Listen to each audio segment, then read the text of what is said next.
I trusted the BookTok algorithm gods, and this is what they gave me.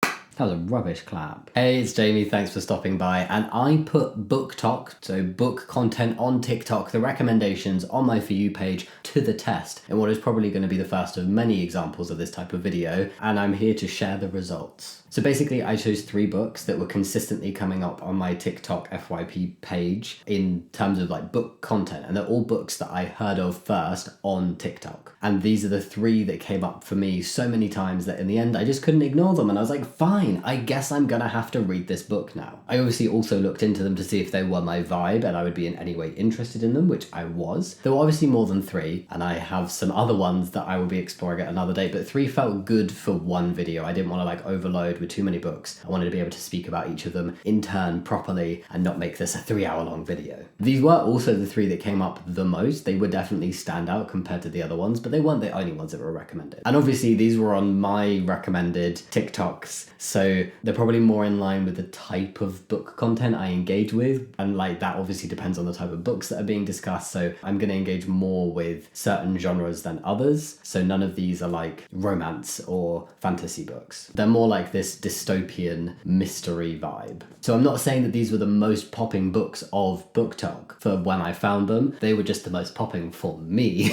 So I bit and I bought into the hype. Based on what I was seeing and how other people were talking about these books, I wouldn't have been amiss to expect heart-wrenching, life-changing, best book you've ever read kind of books. But is that what I got? Were they worth reading to me? To clarify, I would consider a book very well worth reading, even if it's not anywhere close to a 5-star, just if it makes me think or pause for a second or like feel something, or I just find it a fun and enjoyable read. It doesn't need to be the most amazing book ever to be worth it. But I'd at least expect them to have an impact and make me think something or make me feel something or make me laugh or shock me, that kind of, like it needs to have something in it to make it worthwhile and not just be boring. So let me introduce you to the lineup. Why did I say it like that? Lineup. Let me introduce you to the lineup. Yeah, that's better. The first book is I Who Have Never Known Men by Jacqueline Harpman. I said there wasn't any sci-fi, but this one is kind of like, there's a sprinkling. I don't think this really sits in one specific genre, but most broadly I'd say it's dystopian with a sprinkling of some other things, including sci-fi. To be honest, it was a widely forgotten book since its original publication in 1995, but it was rediscovered by TikTok more recently. And in this copy I have, it literally mentions BookTok's role in elevating this book into a new audience and actually gaining some popularity and traction. So compound maths will tell you it's now sold a lot of copies. Much of that success came from word of mouth. I Who Have Never Known Men is one of those books that sparks endless discussion, but BookTok's passionate, connected community came along just at the right moment to elevate its status as an unjustly lost masterpiece. Many things I've heard about this book is that people found it haunting and powerful, likening it to things like The Handmaid's Tale. Next up is Never Let Me Go by Kazuo Ishiguro. It's a dystopian / speculative fiction book, and on BookTok it's positioned as a rediscovered classic. It was first published in 2005, and this is a 20th anniversary edition that I got. I'm not massively fond on like the double front cover situation it's got going on, but I think it looks cool and I really like the colour. It has themes of love and friendship and mortality, and seemed to really deeply resonate with a lot of people who read it. A lot of people found it really sad and were moved by the book in ways that other books haven't necessarily achieved for them, so that's kind of what really gripped me about this one. And finally, Yellow Face by R.F. Kuang, a satirical fiction book that blends thriller, mystery, and dark comedy, which I love all of those things. It's the most recently published book of the 3, being published in 2023, and Yellow Face seemed to get people talking because of its themes around internet culture and cancel culture, and the crossover between identity and privilege. It was also a book that generated some level of debate, with there being disagreements around the approach of the book, but the whole concept of this just really drew me in, and I was very excited to read this one in particular. And now I want to go into a bit more detail about each specific book, like the themes and what I was expecting from it based on the hype I saw online, as well as going over like a light plot summary that will be very spoiler light. So you can watch this if you've not read the books, but there will be like little nuggets of information in there. So first up, I Who Have Never Known Men. We're going back to this one. This, honestly, for me, was the one that had the biggest disconnect between what I expected and what it was actually like when I read it. So this book had me believing that it was about misogyny and women being oppressed even more so than they are in real life. I thought that men were going to be the ultimate antagonists of this book. The opinion I had of this mostly came from a lot of comparisons between this and The Handmaid's Tale, as well as the blurb sounding kind of Unbreakable Kimmy Schmidt-esque, if you've ever seen that. It's about women who are kidnapped and held by this horrible, like, culty man in a bunker, and then they escape. It's kind of like this comedy show, even though it sounds really dark. That's just how it starts. But yeah, it's just deep underground, 39 women live imprisoned in a cage, watched over by guards. These women have no memory of how they got there, no notion of time, and only vague recollections of their lives before. So it's about a group of women who are held captive, and is narrated by the youngest of the group, who has been in this cage, basically, with these 39 women since they were very young. Too young to remember a life before being held captive. But even the older women, who had some of them quite long lives before being held captive, do not remember all of that much of the time before, or anything of how they ended up in this cage. The book follows the nameless narrator through growing up and becoming older and trying to understand herself and the world that she's living in. Also, if I sound a little bit nasally right now, it's because I'm on the tail end of flu, and I have discovered my favourite drink for soothing a sore throat. It's cookie flavoured chai latte. It's so good, and I have it in a little Lego zombie head mug, which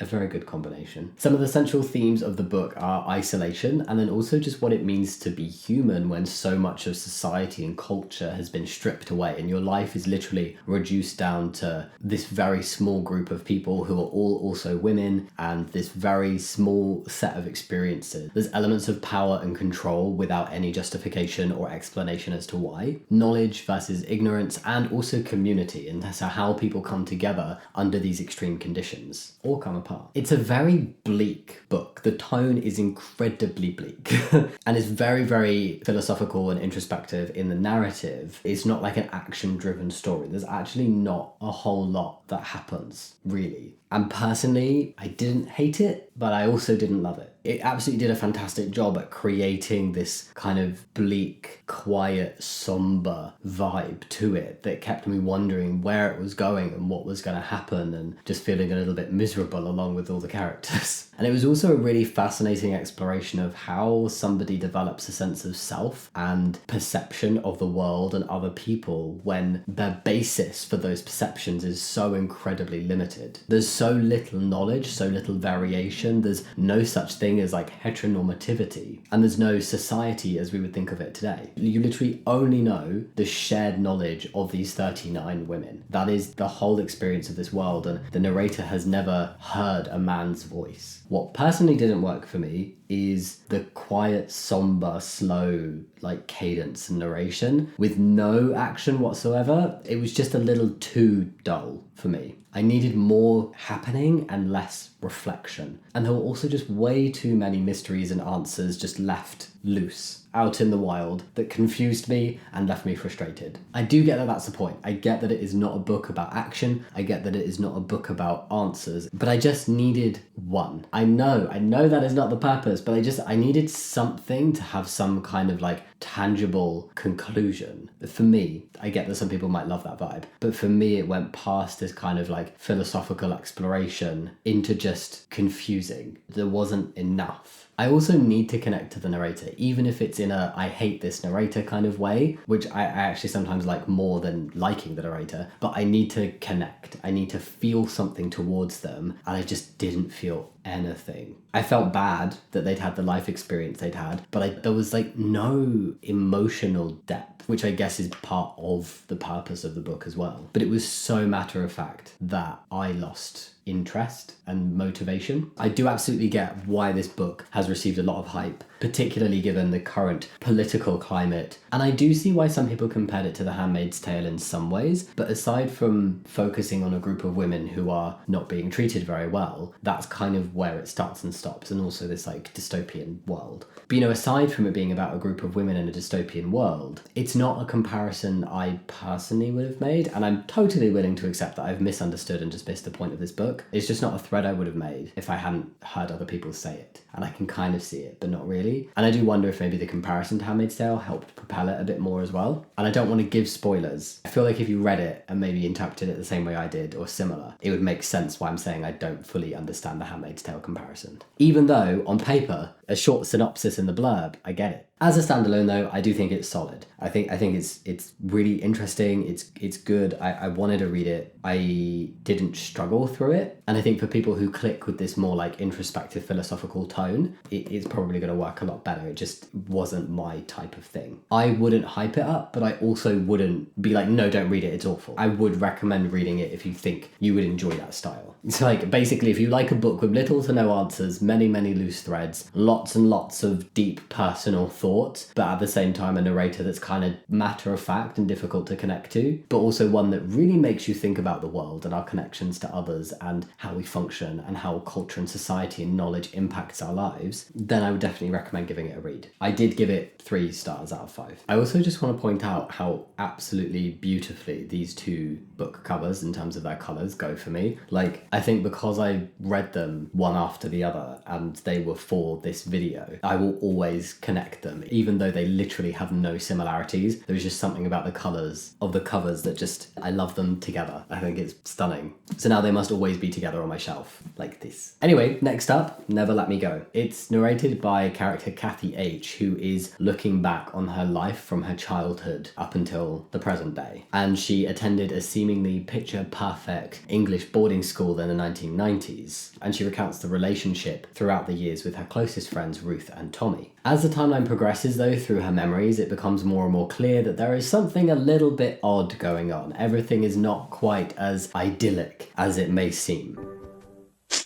My eyes are burning. There is something unusual about the school and about the children who attend the school. And so the novel follows Kathy through her memories and her realizations about the bizarre nature of her childhood and her life. Some of the central themes explored are morality and nostalgia and love and friendship, and then just generally what it means to be human. It's quite a slow burn book. Like, the narration feels quite held back and pretty like subtle and indirect in many ways. Like the unraveling of what's going on is not just like spelled out. You kind of have to put the pieces together yourself as Kathy's narration puts the pieces together. It's about the slowly unfolding emotional impact of the revelation about what's going on. That's not some big shocking moment, but just like gradually being drip fed to you until you go, oh, wow, yes, that's what's happening. So for me, not in terms of what it's about, but in the style and approach to the narration, I got similar vibes to I Who Have Never Known Men. It's like understated and more about the individuals and their thought processes rather than heroic actions or grand gestures or action. It's a book that I honestly feel relatively neutral about. I would veer more on the side of enjoying it rather than disliking it for sure, but I kind of overall just found it okay rather than feeling strongly positive or strongly negative about it. It was just meh. Like, I love the concept, I love the kind of messages throughout the book, but the packaging for me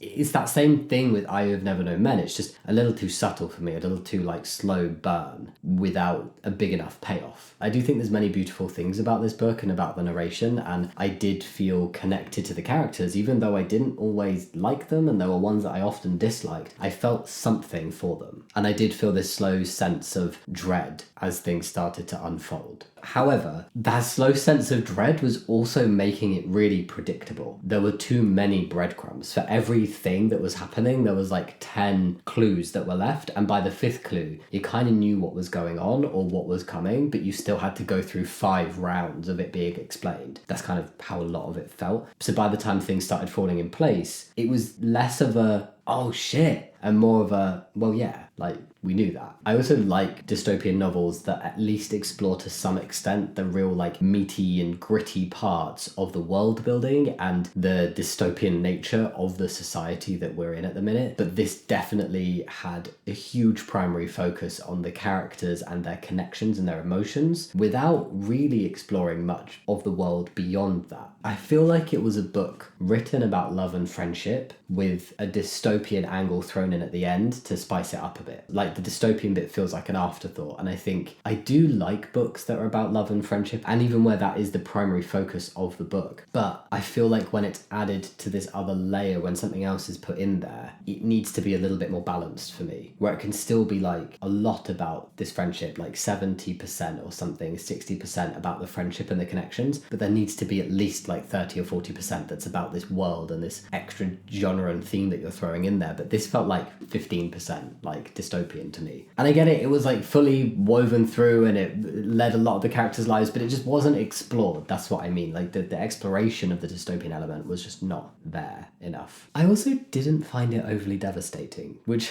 makes me feel kind of cold. My tail's froze and my nose is froze. But I am not afraid, and I am not a stranger to crying over a book. Books are the things I will get most emotional about if they hit me right. I'm more likely to cry over a book than a TV show or a movie. And this just didn't get me there. I was fully expecting it because of what people had said, how devastating they found it, and I just didn't. And I think part of it was like, objectively, I can see devastating storyline, what's happening to them, very sad. But I felt so primed throughout the entire book for this devastation to happen that by the time it happened, I was like, okay, I knew. This has been coming so slowly that I'm already so prepared for it. Again though, I see why there is hype. It's just not for me. And that's something I love about books. I love hearing people be so passionate about books and then I can read them and be like, wow, that was so meh. But there are so many people out there who love it. And it's a classic and the author is the winner of the Nobel Prize in literature. Like it is a beautifully written book. It's lovely. It just didn't hit for me to be like a banger. This was another 3-star, but I'd kind of go more around the 3.5 mark for it. I did enjoy it more than I Who Have Never Known Men. So far, I definitely feel like the books that I was recommended fell on a certain part of BookTok. They, although are very, very different, they both have similar themes of like dystopia and connections and a very kind of similar slow burn element. So clearly that doesn't hit my personal hype and the books that I love the most. But I'm not wholly disappointed with what I was getting recommended, and I'm really pleased I read these books. I think I could read a 1-star and still be happy I read it to experience it, because we can't love everything we read or everything we do. And a 3-star is more than worthwhile reading to me. I just wouldn't rave about either of these. The final book, Yellowface by R.F. Kuang, follows June, who is a struggling writer, but stumbles upon a truly career-changing opportunity. It's just a bit of a dodgy one. Basically, her rival dies in a freak accident. And when it says freak accident, I didn't quite expect the way she died to be the way she died. I was like, oh, right, this is how it's going. Okay. So that was quite surprising. And then June steals this dead woman's unpublished manuscript and publishes it under her own name. This sets off a chain of events, both positive and negative, where the modern publishing world, struggling as a creative, as well as credibility and cancel culture, are all explored. Through June's narration, we see her justifications and explanations for why she did what she did, and how she navigates her propulsion to success and the subsequent scrutiny. It is basically like reading a book of somebody wholeheartedly, continuously trying to convince themselves that they are not the problem. Delusion. Convince yourself. There's also a core theme of cultural appropriation throughout the book, including who gets to profit from what stories. There's also a lot about race and privilege, social media and cancel culture and self-delusion, and how far people go to justify their own actions to avoid taking accountability. It's a much faster paced book than the other two and has a confrontational, in-your-face and dark satirical tone that I absolutely gelled with. I loved this book. So I really enjoyed it a lot. I struggled to put it down. To me, it was such a good exploration of appropriation and racial microaggressions, seeing the world through the eyes of a morally untrustworthy narrator, and how privilege plays a part in all of this. It was truly fascinating. And then just to see how the online world and social media and cancel culture plays a role in this, and it's really fascinating. I personally enjoyed the brazen call out that Kwong did with this book and pushing into areas of moral greyness, because you're just seeing this character trying to convince herself so hard that at times you're like, well, was it really that bad? And you kind of start questioning where your own moral compass lies with what she did. And then there's other bits where you're like, oh, no, no, definitely wrong. June is also a narrator that I love to hate. Like I said, I enjoy reading a book with a dislikable narrator as long as they got something about them and as long as they are intentionally dislikable, which I feel like June is. She was infuriating and frustrating, but to me it just made the book more readable. I loved seeing the concept of just digging yourself into a deeper and deeper hole, but then the justice of the situation being kind of questionable. I do hear the criticisms about how some of it and some of the call-outs might be a little bit too on the nose, but I personally really click with things that are more on the side of on the nose rather than being too like wishy-washy and philosophical about it. But I was exclaiming out loud at multiple points of this book just the audacity of June. I was like, oh my god. If it wasn't already clear, this was a total hit for me and my absolute favourite out of the three. It doesn't surprise me though hearing the themes and the narration style, because I do enjoy books that are darker but also like have a little bit of a humour in them and are fast paced and have really like out there characters, even if they're not the narrator. I can also totally see why it did the rounds on TikTok. It was successful before BookTok though. It's just that it happened to be the place I heard of it, but it does have all the ingredients to make it a very shareable book, and it's very current and topical as well in many ways. And I did actually give this one a full house 5 out of 5. And I have actually gotten Catabasis to read next of R.F. Kuang, and I do want to read some more of her books as well. But I think this one is a bit different to her other stuff. Her other stuff seems to be more in the world of fantasy, but I'm still really interested to read them. So, personally, none of these books are totally unworthy of hype, in my opinion. It's just all so subjective, and for me, Yellowface was the one that lived up to the hype the most. I'm sure that there'll be some people watching this that'll be totally shocked at which one my favourite was, and you'll totally disagree with me, and that is fine. I'd love to hear your opinions on any of these books if you've read them and which one was your favourite. The main thing that was a miss for me was the themes and premise of I Who Have Never Known Men. The hype led me to believe it was going to go in a completely different direction and have a different core theme than it did. So that was like the biggest letdown with that one. But then just generally away from it not living up to that hype, it was just not my kind of book. And with Never Let Me Go, I think there was so much hype around the emotions of the book that really didn't land for me, and that's why personally I feel like it was overhyped. But I don't hate either of them, and I can see why these could be like